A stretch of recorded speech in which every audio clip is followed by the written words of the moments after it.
Students, Newton second law के हम सबसे पहले स्टेटमेंट को देखेंगे, उसके बाद इसके केस को स्टडी करेंगे।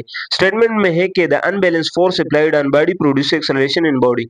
अनबैलेंस फोर्स अप्लाई होता है एक बॉडी पर और वही हमारे पास एक्सेलरेशन प्रोड्यूस करता है। तो अनबैलेंस फोर्स इसे कहते हैं कि जिसका नेट फोर्स जो है वो इक्वल टू जीरो ना हो बल्कि अदर देन जीरो वैल्यूज हो हमारे पास, तो उसको हम अनबैलेंस फोर्स कहते हैं। अगर हम एक साइड से फोर्स लगाए और दूसरी साइड से फोर्स ना हो तो वो हमारे पास अनबैलेंस फोर्स होता है। तो अगर ये हमारे पास कोई बॉल है, इस पर हम फोर्स लगाते हैं तो इस ये एक्सेलरेशन कैसे प्रोड्यूस करता है, इसकी वजह को हम अभी जानेंगे।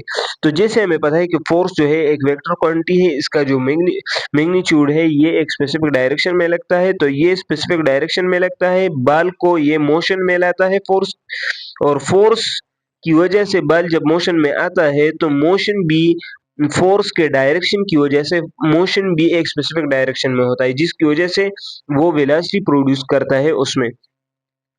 और उस वेलोसिटी की वजह से जो वेलोसिटी प्रोड्यूस हुए है उसकी वजह से एक्सेलरेशन इसलिए प्रोड्यूस होता है कि ये इसका जो रेस्ट पर है, इसका स्टेट जो है रेस्ट है, तो ये मोशन में कन्वर्ट होता है, जो कि तो इस वजह से हम इसे कहते हैं कि ये एक्सेलरेट हो गया। और ये हमारे पास इसकी मैथमेटिकल फॉर्म गिवन है कि ये कैसे एक्सेलरेशन फोर्स और मास के साथ इसकी क्या रिलेशन है, वो हमारे पास गिवन है सेकंड लॉ के जरिए से।